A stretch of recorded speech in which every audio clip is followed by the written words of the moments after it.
Sa bagong proyekto. Very excited.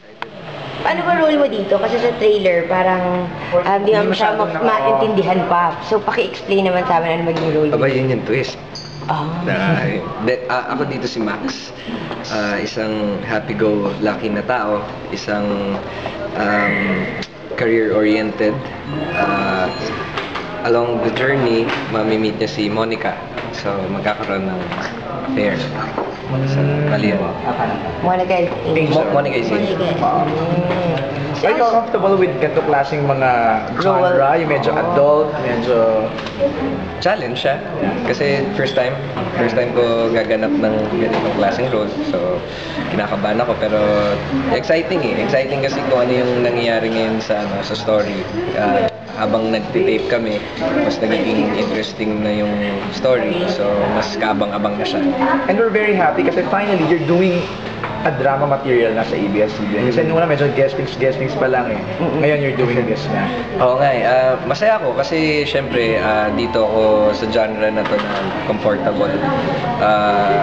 Mas magiging, hindi naman madali talaga yung work, pero mas magiging smooth para sa akin. Mas magiging exciting, challenging for me. And tinanggap ko yun sa challenge siya. May mga scenes bang challenging like kissing, hubad, mga ganon, mga mapangahas na scene? Meron silang maaabangan. Okay. Oo, meron talaga. So, yun yung kailangan nilang antayin. Like you, si Angel kasi when she went here sa ABS, medyo may kaba din sa kanya kasi nga parang new territory para sa kanya and pressure to deliver kasi first project dito noon. Ikaw din ba ganun nararamdaman mo? Same. Parang ang feeling ko, alien. Parang alien ako kasi hindi ko kilala talaga yung lahat ng tao na nandito. Pero mas napagaan yung work dahil nga si Angel din yung kasama ko. And kung matatandaan ko, yung first show na ginawa ko sa industry, kasama ko rin si Angel. So nung malaman ko na kasama ko dito si Angel, syempre naging comfortable na ako kagad. Tapos with Jericho naman and Maha, napakaganda nung pag-welcome nila sa akin. Di ba? Hindi nila ako tinuri na parang iba. So, masarap silang katrabaho as in na-welcome ako ng maayos, parang sabi nga nung iba, parang baby. Baby yung dating ko kasi ako yung bago eh. Yun, naging very comfortable naman ako sa kanila. Speaking of baby kasi, nung lumipat dito si Angel, ang nag-alaga sa kanya si Luis. Nung lumipat si Isa, ang nag-alaga sa kanya si Karel. So merong parang parang umaalaga, parang umaalalay. Nung lumipat ka dito, sino yung umalalay sa'yo? Actually, silang tatlo. Silang tatlo. Bali, yung pinakaunang taping ko dito, kasama ko si Maha.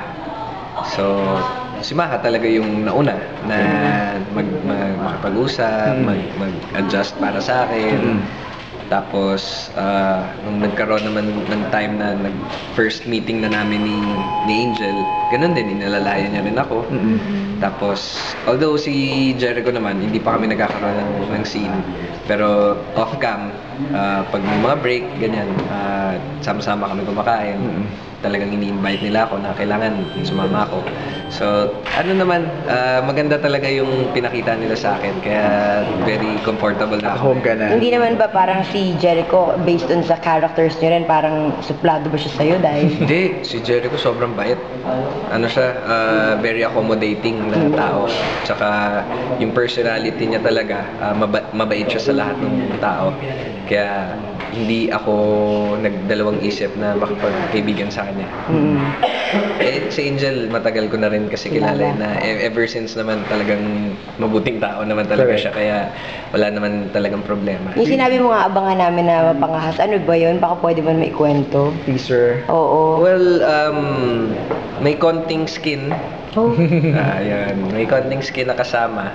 May konting lambingan.